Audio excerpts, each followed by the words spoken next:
Is it coming on live? Can you see it in Dublin Krishna Temple?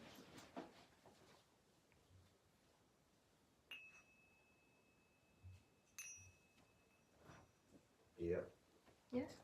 Mhm. Okay. Okay. It's a lag, I think, so that's why I'm not saying. Okay. Hare Krishna, welcome to Srimad Bhagavatam class for Inishrath, County Fermanagh, Shri Radha Govinda Dweep, and this is coming through from Dublin Krishna Temple. If you can hear me clearly, please let me know. We're going to start with Jaya Radha Madhava. Jaya Radha Madhava, Jaya Kunja Bihari, Madhava,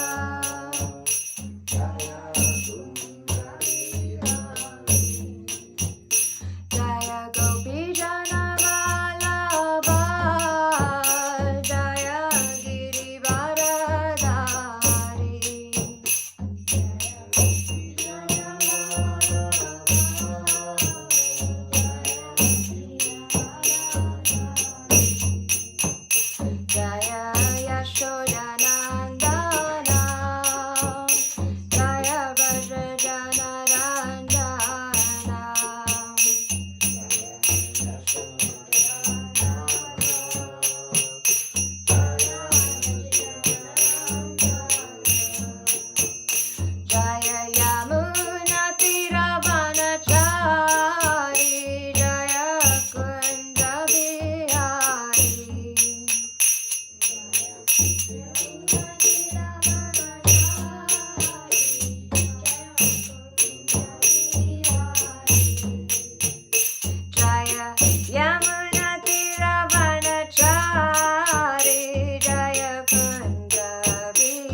Shri Shri Radha Govinda ki.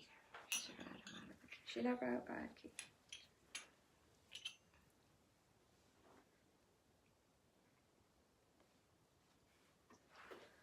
Om Namo Bhagavate Vasudevaya. Om Namo Bhagavate Vasudevaya. Om Namo Bhagavate Vasudevaya. Om Namo Bhagavate Vasudevaya. Om Namo Bhagavate Vasudevaya. Om Namo Bhagavate Vasudevaya. Narayanam Namaskritya Naram Chaiva Narottamam Devim Saraswatim Vyasam Tato Jayamudiraye Nashta Prayeshu Abhadreshu Nityam Bhagavata Sevaya Bhagavate Uttama Shloke Bhaktir Bhavaitiki Nashtiki. So reading from Canto 1, Chapter 9, Text 19. Asyanubhavam Bhagavan Veda Guhya Tamam Shivaha Devarishi Narada Sakshat Bhagavan Kapilo Nirpa. Translation. O King, Lord Shiva, Narada the sage among the demigods, and Kapila, the incarnation of Godhead, all know very confidentially about his glories through direct contact. Purport. Pure devotees of the Lord are all Buddhas, or persons who know the glories of the Lord in different transcendental loving services. As the Lord has innumerable expansions of his plenary form, there are innumerable pure devotees of the Lord who are engaged in the exchange of service of different humas. Ordinarily, there are 12 great devotees of the Lord, namely Brahma, Narada, Shiva, Kumara, Kapila, Manu, Prahlada, Bhishma, Janaka, Sukadeva Goswami, Bali Maharaj, and Yamaraj. Bhishma Dev, although one of them, has mentioned only 3 important names of the 12 who know the glories of the Lord.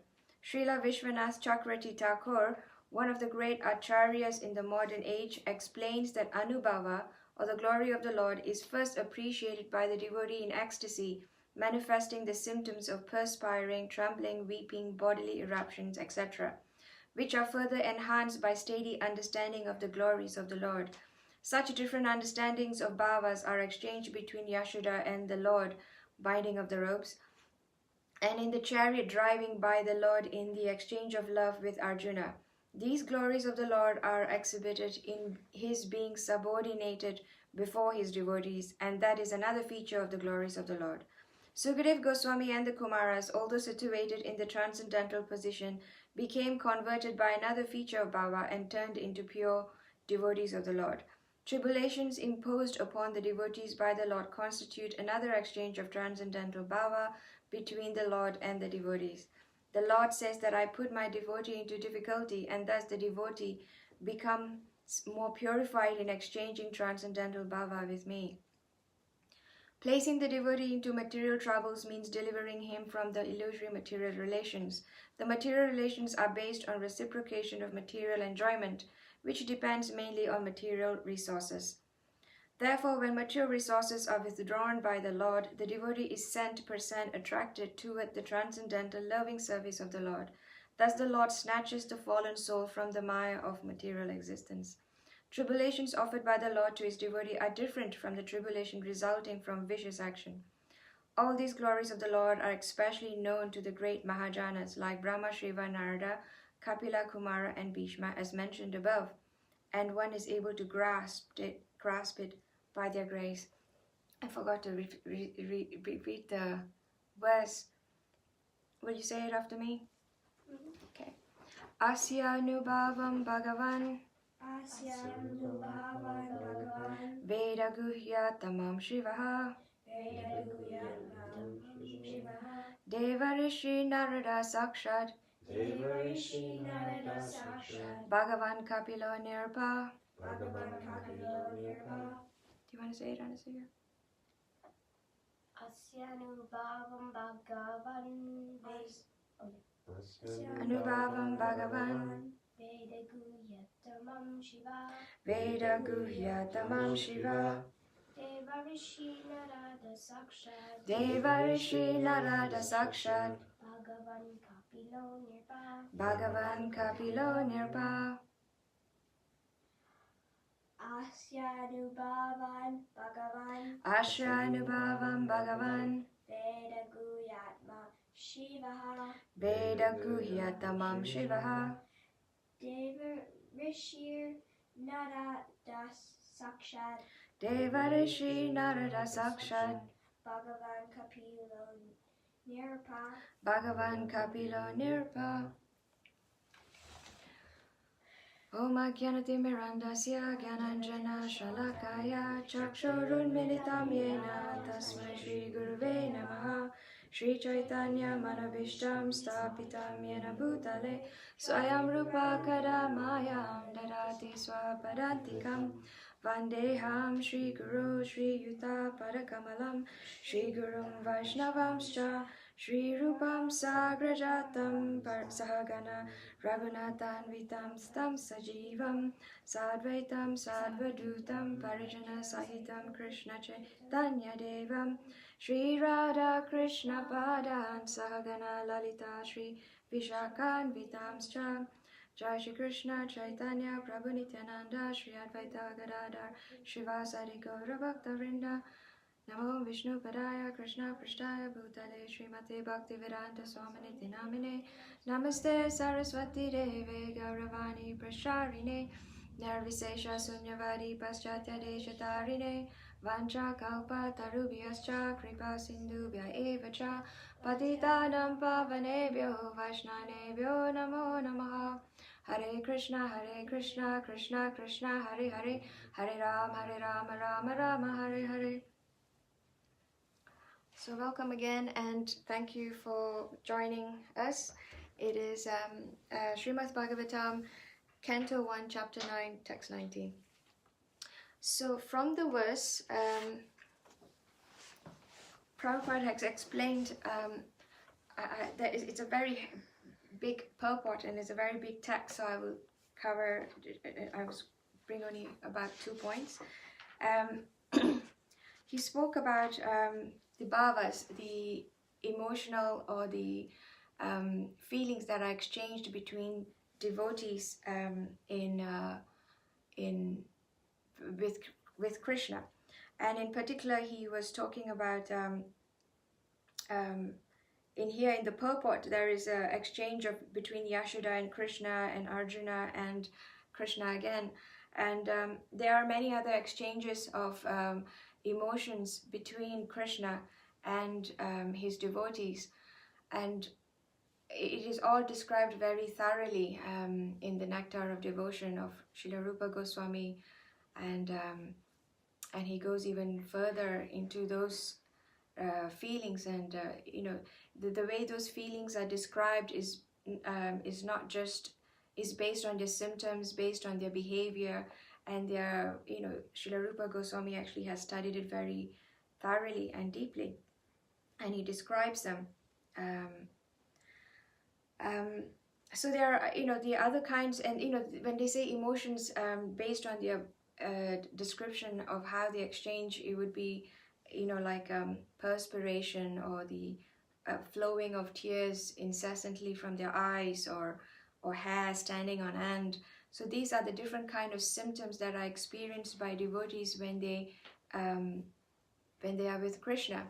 It is just that their emotion of love is so heightened that it is coming from the soul proper. It's not, Prabhupada says, it's not coming from the body. It's from the soul feeling that affection for Krishna, and then it manifests itself on the body in these different kinds of ways.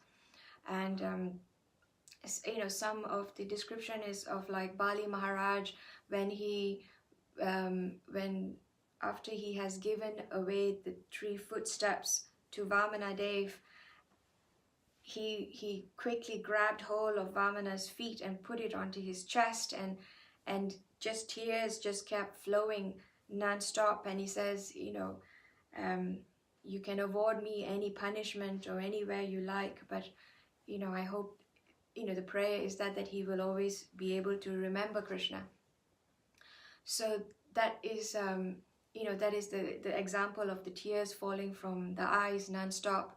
And then there other descriptions, very interesting descriptions. One is of Bahulaswa. This is the king of Mithila.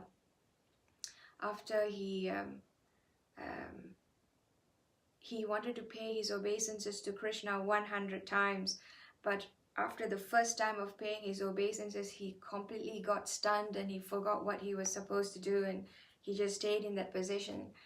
And they are, you know, when Krishna came back to Dwaraka after the Kurukshetra war, all his family were very happy, they were jubilant. So these are all the other different kinds of emotions that are experienced in exchange with Krishna. And the categories of emotions, like in this case Prabhupada mentions Anubhava. Anubhava are emotions that are very conscious, that they are very much aware. And then the unconscious symptoms are, it's called Vibhava. And an example of how these two work together is like of when Yashoda is waiting for Krishna to come back from the with the cows, and she's constantly in anxiety. Is he back? Where is he?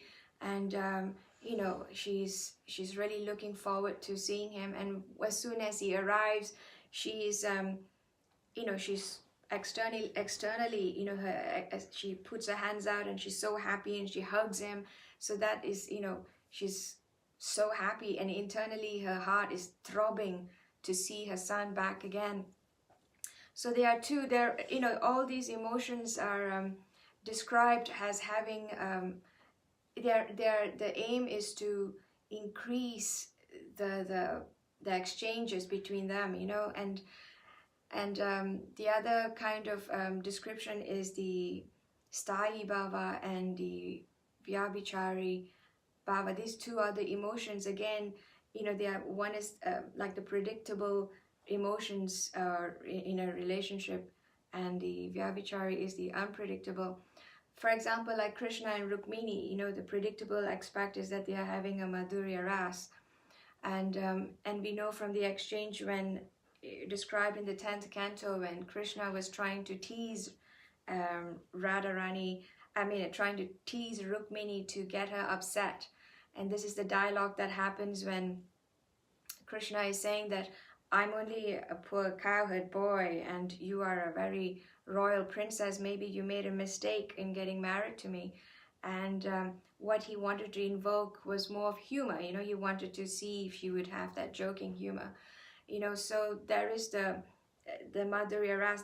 These things happens between husband and wife, but then there is also the secondary rasa, the unpredictable ones. So while he was expecting to get humor, he got horror. She was really upset by this statement, and she was crying and she was rubbing her eyes. And so this kind of unpredictability is important also in a relationship. When it's predictable, then the relationship it's stable. When there's and unpredictability is also important in a relationship. So this kind of things are important and are there even between Krishna and his devotees. Mainly so in here, mainly so in Braja, because Krishna enjoys these relationships most when he is in a subordinate position. When they don't realize his godhood, that he's Krishna, his Aishwarya, they don't. There is those expression or exchanges also in Dwaraka, but he doesn't enjoy it as much. So, and there are all the emotions. In fact, like there are so many other emotions. It's amazing, like yawning or even belching are all other symptoms of ecstasy.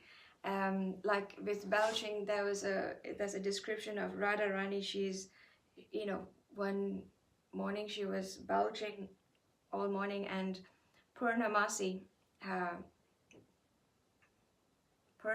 was telling to another cowherd girl, that was another gopi that was there with her, to say that she was making these herbal remedies to treat Radharani, but she was she's saying, don't worry, she will be okay. But then there is an understanding that she's actually belching, but she's totally in ecstatic it's this ecstatic symptom. It's very hard to relate, which is why in the end Prabhupada also says that it's not easy to grasp these things, but it's only through the grace of the 12 Mahajans and and also other acharyas like Srila Rupa Goswami, who have studied these emotions in depth. And these emotions, again, like they are exchanges. The different rasas, they compete, and they supersede each other, just so that the experience is sweeter between Krishna and his devotees. I just thought I'll mention about that because it's a big part of this purport. The other thing I also wanted to speak about was this conversation between Bhishma and Yudhishthira. Between Bhishma and Yudhishthira, the conversation here it's in the whole chapter, but it starts with in text 12, I think, when Bhishma tells Yudhishthira that you've suffered so much, and you are also the son of Dharma personified. I mean, you are the son of Dharma, so you are you're son of Dharma, and yet you've gone through a lot of suffering, and you don't have to worry about this. It's a sequence of things that he says. You don't have to worry about this because you have followed by these three things. You followed by you've done exactly what Krishna wants you to do. So you followed by Krishna, and you followed the Dharma, and you also followed the recommendations of other Brahmanas and Vaishnavas. So you followed all these three, so you don't really have anything to worry about. And Prabhupada also says in the purport that Yudhishthira is sinless, and so the suffering is almost, it is almost like he is a little bit like Arjuna. He is put into that position so that Bhishma could speak his words. And it is interesting that Yudhishthira, he is feeling all this moroseness, and he's feeling so much pain and suffering. And we have to remember, he's not feeling it for himself. He's feeling it for all the people that had their fathers and their sons die, and how it's going to affect everybody. In a sense, we can see that his position is very, very much, from today's perspective, we could probably see that his position is very much like he's a war veteran, and he's suffering from post-traumatic stress disorder.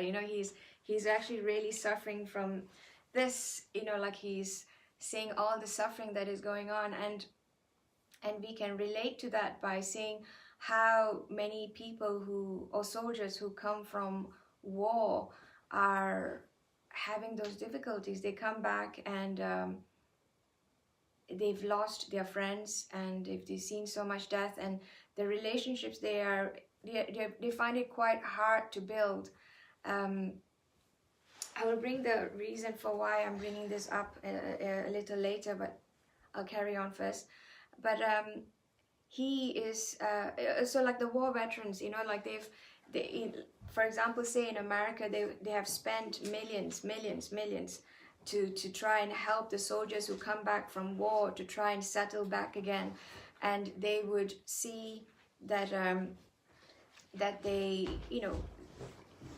have this traumatic experience, and how they they find different things trigger certain emotions in them, and they find it very hard to settle. And so they're pretty much reliving those moments that they had during the wartime over and over again, even after the war is over for over 10 years. And sometimes they will still go through these emotions. And so there's been a lot of studies to see how it is, in neurological science, to see where the memory is stored and how it translates and all of this. And they found there's a lot of similarities in terms of their behavior, in terms of how they recall these emotions are very similar to those who've also experienced abuse. and in particularly child abuse, and they, or different kinds of traumatic experience of use, and how they recall these events. It's sporadic, it's not sequential, it's not something that they would rethink it over and over again. So the memories, how they recall it, how it affects their relationships that they build after that, are very much affected by these experiences. And so they have been spending a lot of money trying to see different kind of remedies. The part of the remedy is that they are required to speak about these emotions, speak about these experiences that they went through, these emotions, because the mind is always trying to reason why these things happen, what happened, and so when they can reason it, when they talk about it, when that memory goes back, it goes back in a different form, in a form that they are more settled with it. So there's the cognitive behavioral therapy, or the internal family systems therapy. There's so many different things to try and help people to bring about these emotions again, so that they can make sense of it.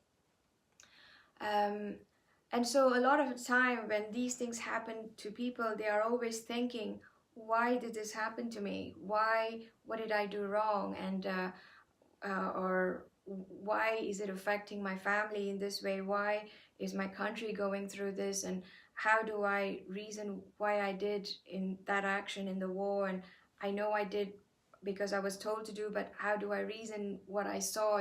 There's so much conflict that happens in a person's mind when they go through these kinds of experiences. And excuse me. Jiva, do you want to go to the kitchen? Do you want me to? Okay, right.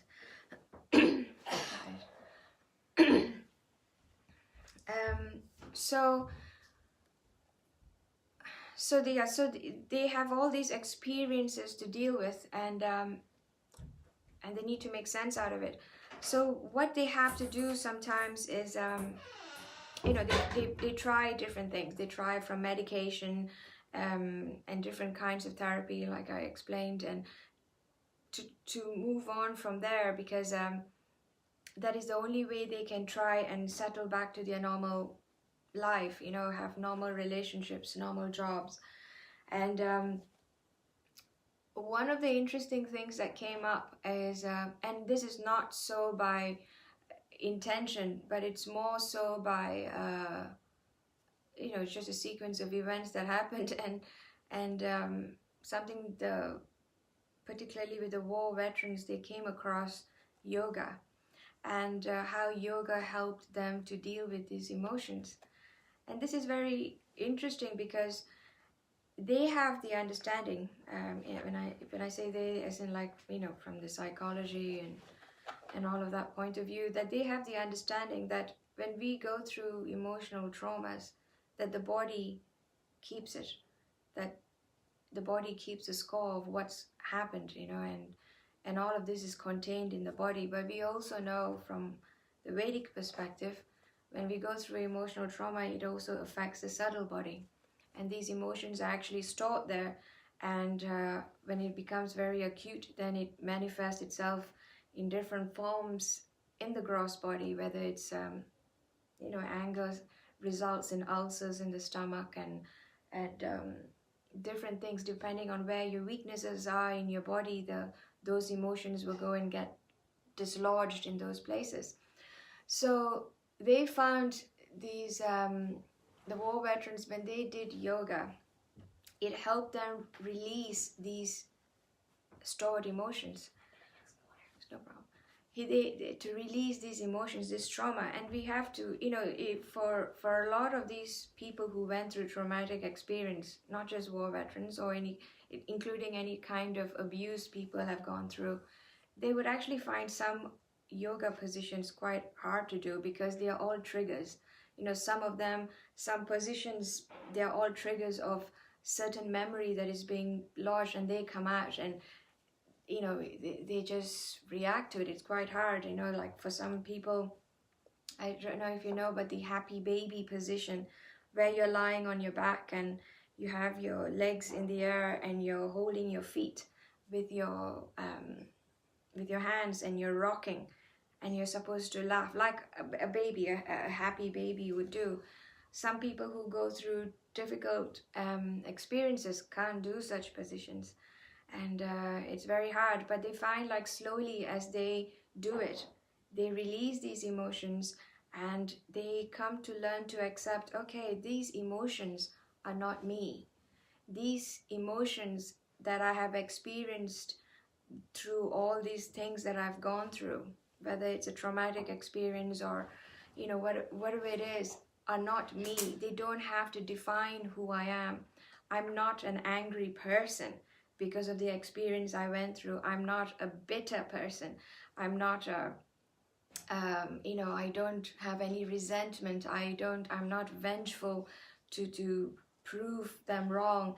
So these things are all these emotions, they realize doesn't have to be part of who they are, which is very interesting because we know in Ashtanga yoga we have a very high lofty goal that we are the yoga is done with the purpose of meditating, helping us to ultimately meditate on Krishna and as a form of yoga, like we are trying to link to Krishna.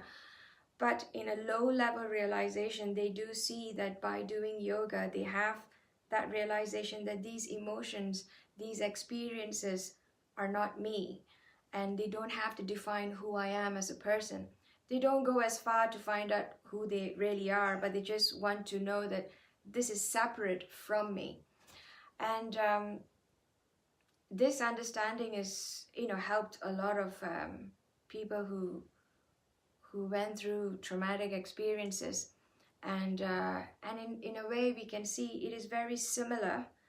They have to experience it to understand that these emotions are not me.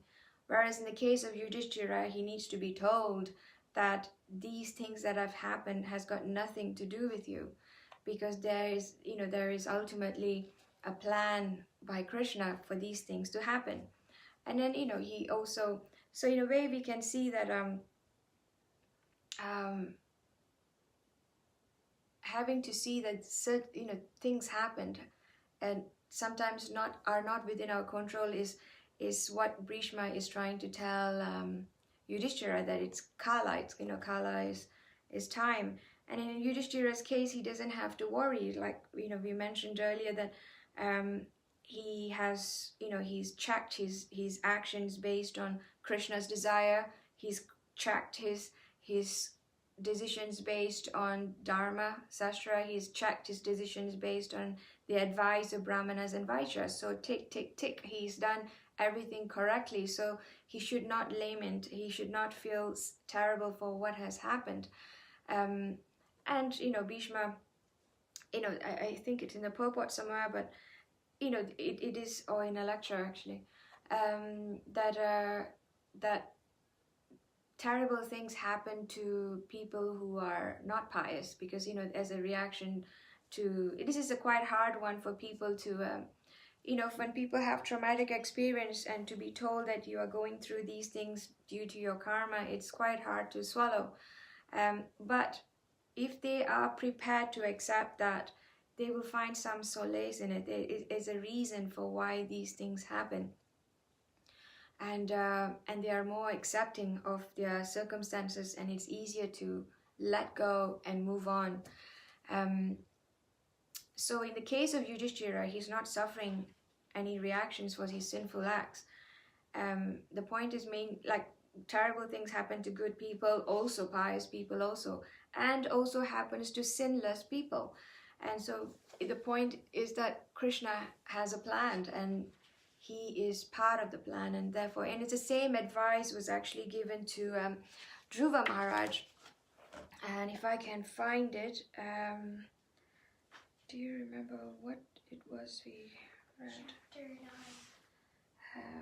4.9. Text 1. No, let me just check and see. He gives the same, this is Kuvera talking to Dhruva Maharaj, And this is after Dhruva Maharaj tried to avenge for the killing of his brother Uttama. And after Swayambhuva Manu came to give him advice, don't stop killing, because of one person killing your brother, you're killing all of the yakshas, and it's not right. And so you should go to Kuvera and tell him you're sorry, because Kuvera is the lord of all the yakshas that was living there, and his neighbors with Shiva actually. But here I can't seem to find it.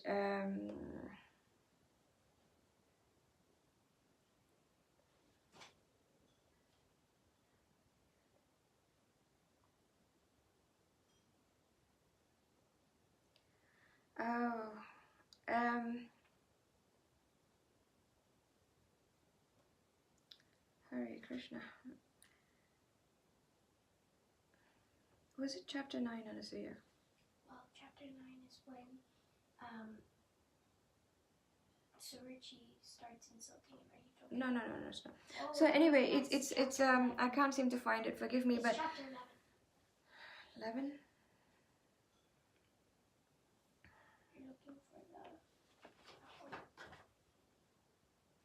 Anyway, I can't seem to find it, but the point is, Kuvera tells him the same thing. So don't be upset that your brother got killed, and it is the act of providence, because time will move everything. And just like in the previous verse in this chapter, it says, just as the wind moves the cloud can't do anything when the wind moves; it just has to go along. So in the same way that that these incidents happened, he's advising Bhishma that Kala has moved things along, and so you have to accept it.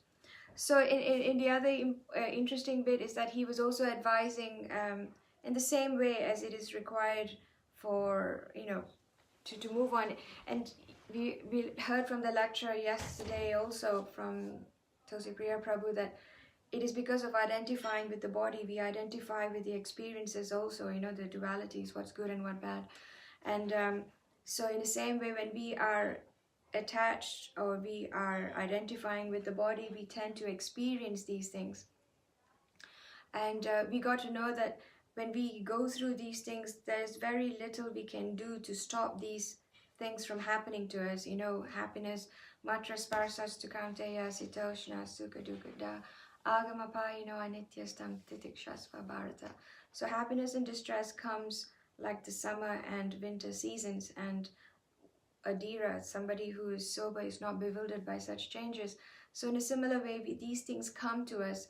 There is very little we can do to stop it, but with our free will, we can choose how to act upon it. That is only what we can do. We can't even control the results that come out of that action, but we can only use our minute free will to act the right way.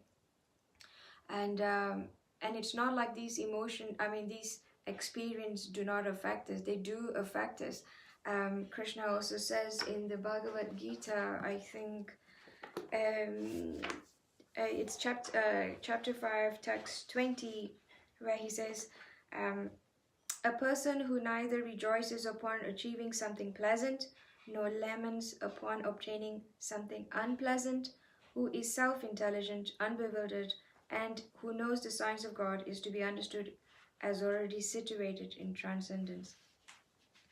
So this is the symptom of somebody who's self-realized, but it is something we have to strive for. That is that we should be very steady, stira buddhi. And we shouldn't be overly joyful when things are good, or overly depressed when things go bad. We need to find a balance in that respect. So wow, I'm quite early today. So I thought if I might stop here, unless if there's any questions. Let me see if there's anyone.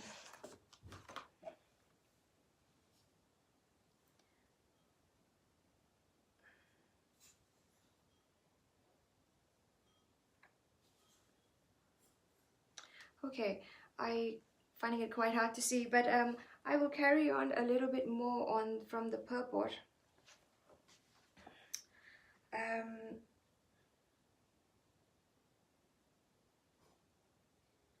sorry.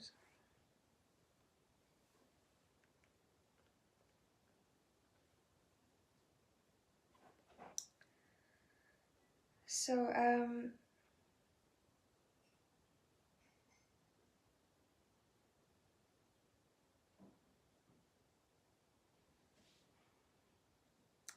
yes, so it is. It says here in the purport that um,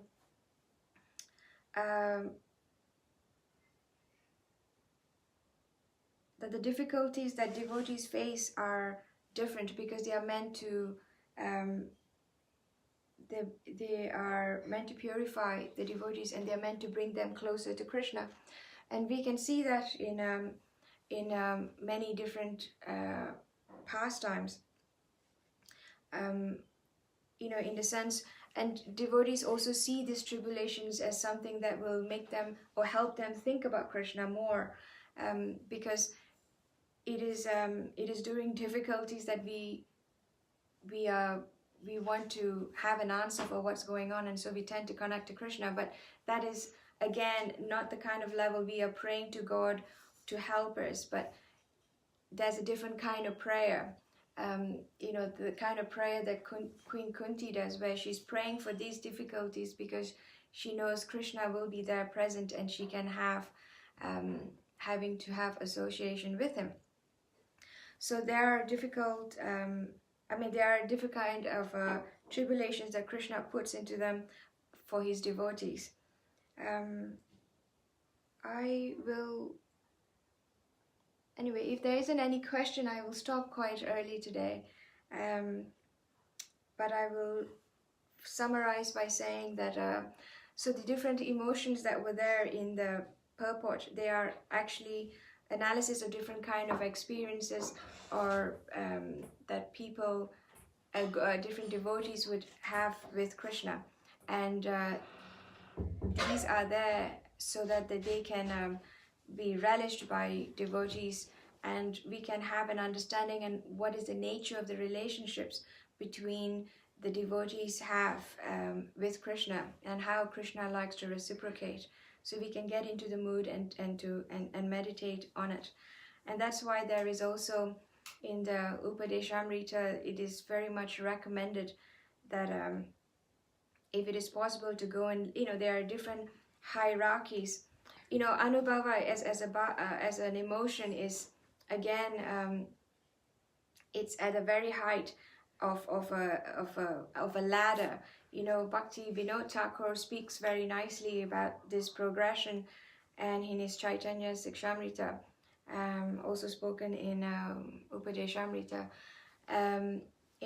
We begin our devotional life with Shraddha. We need some amount of faith, and as this faith grows, we realize, we realize I have so many things that are wrong with me. I have so many impurities, and this is when they will seek sadhu sangha, which is when they want to see other devotees, to see how do I remove these things that I see in me. Because as soon as they have the faith in understanding that my position should be more than just this body, Bhakti Vinod Thakur defines Shraddha as a state of thinking that I am a servant of Krishna, and that is the best possible position for me. It is that we have to, that being a servant to Krishna is the best possible situation I should be in, and this is it for me. It is faith in that would propels them to move them forward, just not in God, but it's their position as a servant. And when that happens, when they get into chanting and they find like there's so much of impurities, these things come up in them, and so they would seek other association of devotees to find out, how do I progress, so this is the next steps, how do I remove this? And as they move on, and they would go on to the next stage of bhajana kriya, where they will carry on activities in the association, devotional activities in the association of other devotees. And as they are doing this, it comes to the stage of anartha nivritti. That means all these anarthas are removing. They are more aware of their desires, the material desires. They are more aware of what are the things that are an obstacle on their path. So as all these anarthas come out and they get removed gradually, they will start losing interest in all the desires that they actually have or had in the past. And slowly as they progress, they will get to nishta. They will have a certain kind of steadiness in their sadhana. And when this happens, it's not like it is described that the desires for material things, whatever they had, drops off, and even desires for anything that is unrelated to Krishna or the devotional acts will also fall away. And however, the tendency to fall down might still be there. And he says this goes on from nishta to ruchi, till you have some taste. When you have some taste for devotional activities, and then you have some attachment, asakti. And after asakti is when you reach bhava. This is the stage of bhava, and Bhaktivinoda Thakur described this is the point where you are very much getting, your impetus to act, your thoughts are very much under the guidance of Hladini Sakti, like Krishna says in the Bhagavad Gita. Those, they are very much under the Antaranga Shakti. They are very much under the superior energy of Krishna that takes charge of them. So at this stage of bhava, and I learned recently that at this stage of bhava, you're not going to fall down due to any material sins or actions.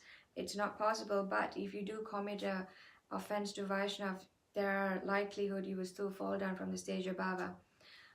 From bhava, again, that's why these different emotions are there, and ultimately it reaches prema, where prema is a stage of love for Krishna, where it is exclusively him.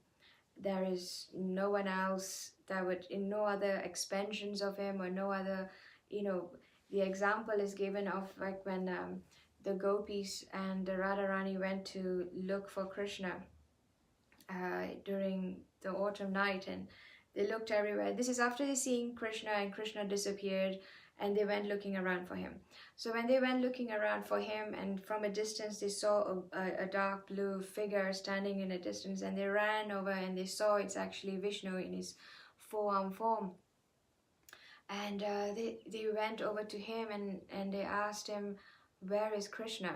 And they couldn't see that this is the same person in a different form, but he just pointed in a different direction, and they ran away looking for Krishna because they couldn't see Vishnu. And then Radharani is so absorbed in looking, and she was one of the last in the crowd, and so she comes to Vishnu and she prays to Vishnu, please Vishnu, show me where's Krishna, I really need to find him, I can't cope with this anymore.